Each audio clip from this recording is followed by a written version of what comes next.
Welcome back, students.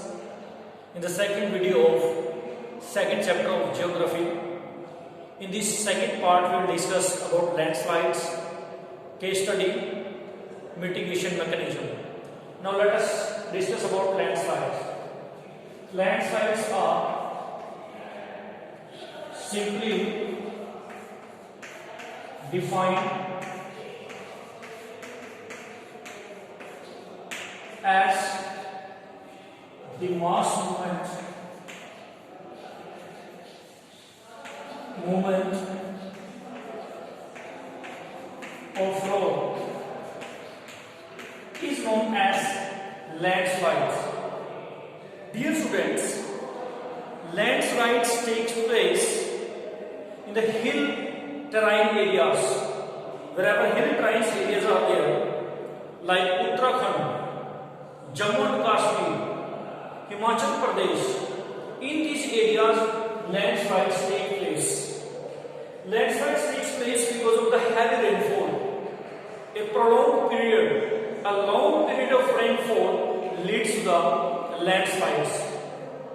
In TV, news, newspapers, you might have seen number of photographs of the landslides.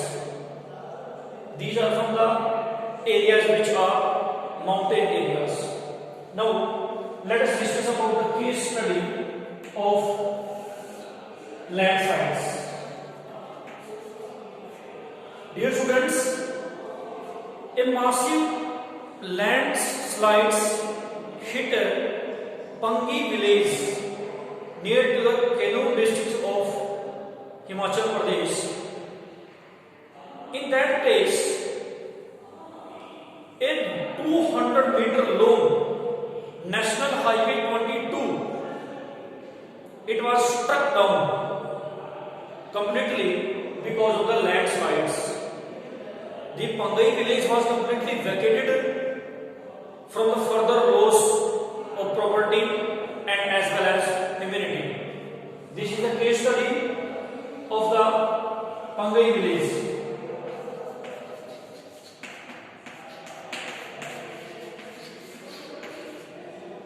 From Himachal Pradesh.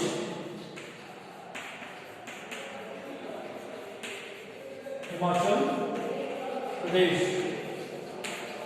So dear students, now let us discuss what are the methods so that we can avoid landslides. We discussed the definition of the landslides. We came to the case study of the landslide, and now let us discuss the mitigation mechanism. Dear students, the first very important point is that wherever landslide take place, those areas should be avoided from the construction of buildings, infrastructure. This is the first point. It means areas should be avoided from construction of houses. It means wherever landslides takes place, those areas should be avoided from the construction of houses. It means we should not construct any house there in areas where landslides takes place. Second important thing is that retention wall. What does it mean? Retention wall, it means wherever landslide takes place, we need to construct a retention wall so that it can avoid the landslides. My dear students, suppose if this is mountain areas, and in these mountain areas, we need to construct a wall. Suppose this is wall. We call it, what do we call it? We call it retention wall. So dear student, you might have seen in the mountain areas, wherever landslide take place, many retention walls are made so that landslides should not take place. These are the areas of landslides, we need to do their retention wall. We need to construct the retention wall there. And the third, which is very important thing, is that natural vegetation. It means in those areas wherever landslides takes place, we need to grow more and more vegetation. We need to grow more and more plants so that we can avoid these landslides. So these are some methods. By using these methods, we can avoid the loss from the landslides. Now, let us move to the next step of this chapter, that is soil. My dear students, now let us come to know what is soil. A grainy substance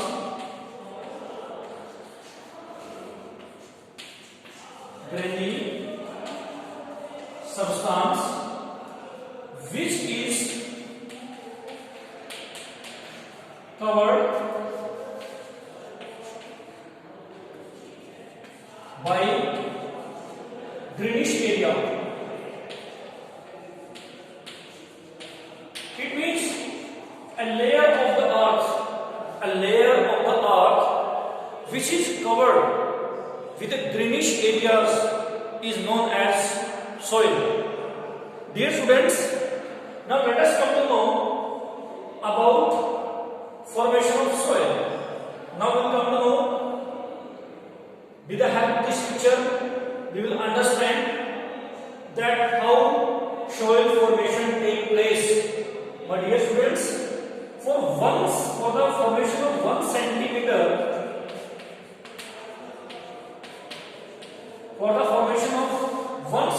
of soil, 100 years takes place. It means it is a very long process. For the formation of soil, it takes hundreds of years only for 1 centimeter of soil. So this is the diagram. With the help of this diagram, we will understand that how does formation of soil take place. First important thing is that parent root.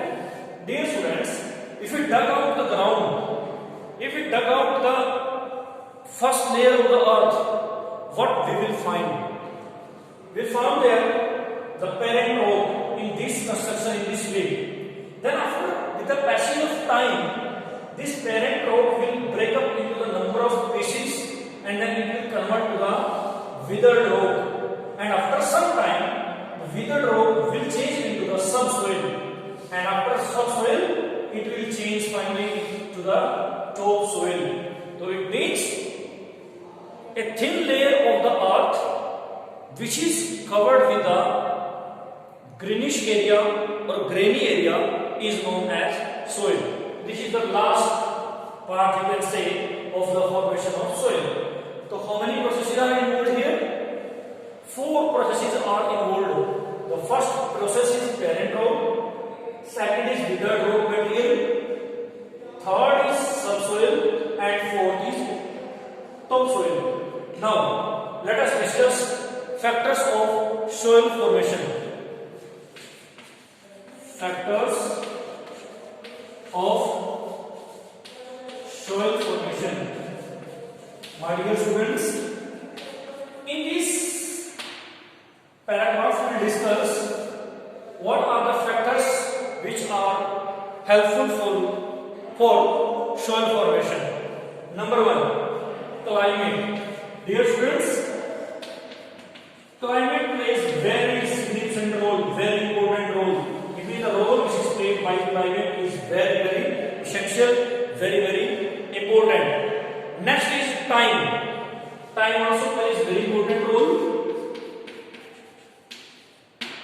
How, as we discussed here, that for the formation of 1 centimeter of soil, 100 years takes place.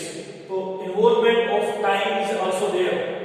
Next, the third thing is flora and fauna. These two things are very important for the formation of soil. You might be knowing what does the word flora means and what do you mean by the word fauna. Flora word refers to the plants and fauna world refers to the animals. Now, the next thing is relief. Fourth thing is relief.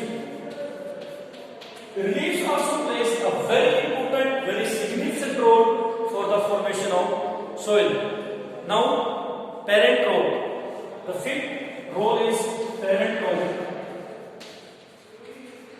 As we discussed in this picture, the initial stage, the beginning stage is parent row. With the help of this parent row, it leads to the formation of soil. My dear students, this is about the soil, a thin layer of the earth which is covered with a grainy substance is known as soil. Dear students, now we will discuss about now one method. With the help of this method, we will come to know the methods which are helpful for soil erosion. Some methods are there. We will discuss about them now. Let us discuss.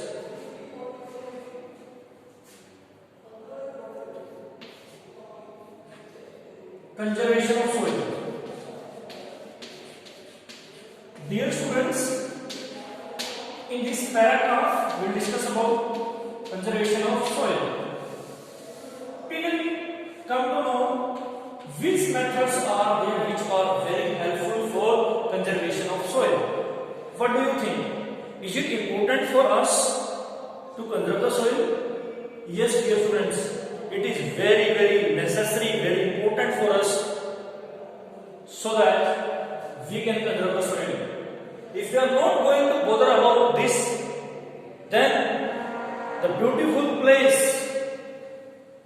of the earth will not be useful for cultivation, and without cultivation, without agriculture, without crops, there is no possibility of life.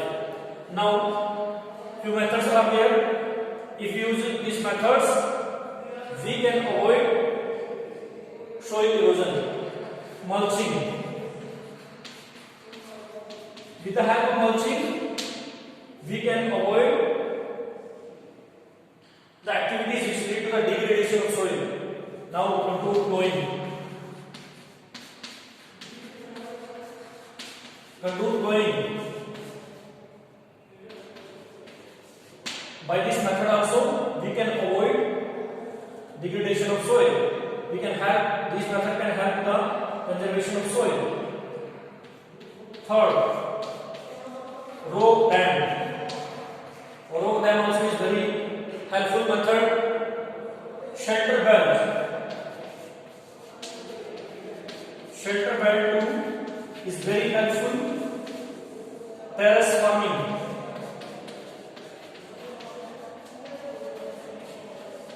These are the methods which are very, very helpful for the conservation of soil. What is generally done in the mulching? In the bare ground, which is covered with the different substances, different leaves of the different trees, is very helpful for the production of soil. In the same way, contour plowing, parallel to the contours, plowing is done, which is also very helpful for conservation of soil. In the same way, rope dam, because of the flow of the water, soil also flows with the water itself. You might have seen that when the Ganga river and Indus river flows from the northern Indian plains or from the Himalayas mountains, it leads to the formation of the northern Indian plains. Why? Because it brings soil, sand, silt, and that deposit in the depositional areas. This leads to the formation of northern Indian plains. Now, shelter belt. What is shelter belt? In a field area, in agricultural area, trees are grown, and these trees are very helpful to check the flow of the wind. It does not allow wind to lift the soil. Next is terrace farming. Dear students, terrace farming is very common in the hill station areas. If you see Jammu and Kashmir, Himachal Pradesh, Uttarakhand, Arunachal Pradesh, Assam, Meghalaya, Sikkim, in these areas, these kind of cultivation is very helpful.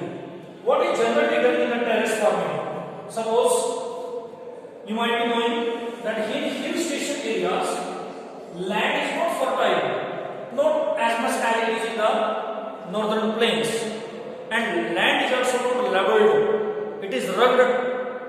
See, in these areas, no possibility of agriculture. What farmers do then? They make terrace in this way. They make slopes in the hill station area. They cut out the areas in such a way, and in these areas, small patches are made. And with the help of these small patches, crops are grown. What name we have given them? These are known as terrace farming. I hope that you are very much clear with these methods, which are very helpful for conservation of soil. I again repeat: one is mulching, second is contour ploughing, third is rope dam, fourth is shelter belt, and fifth is terrace farming. Now, dear students, let us move to one of the activity. With the help of this activity, we will understand in a better way that how plants, trees are very helpful for the conservation of soil. Now, let us discuss about this activity. This will make you to understand the role of plants for the conservation of soil. Dear students, these kind of methods are very helpful for us to understand.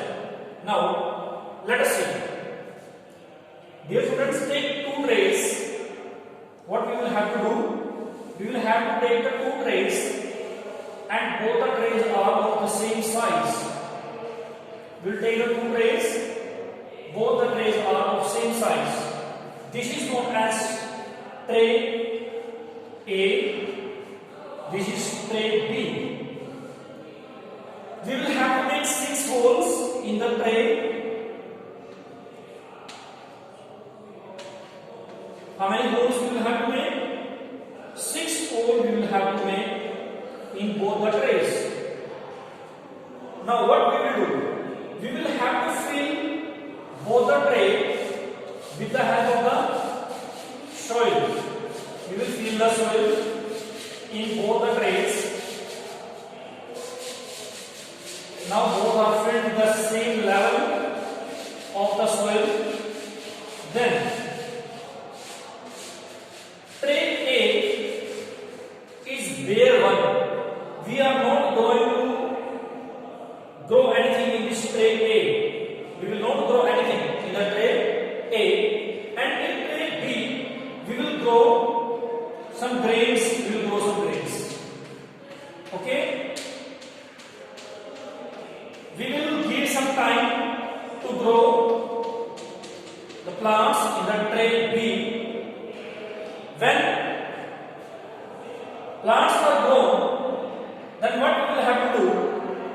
We will have to pour a mug of water from the same height into tray A and tray B. Then, what will you see?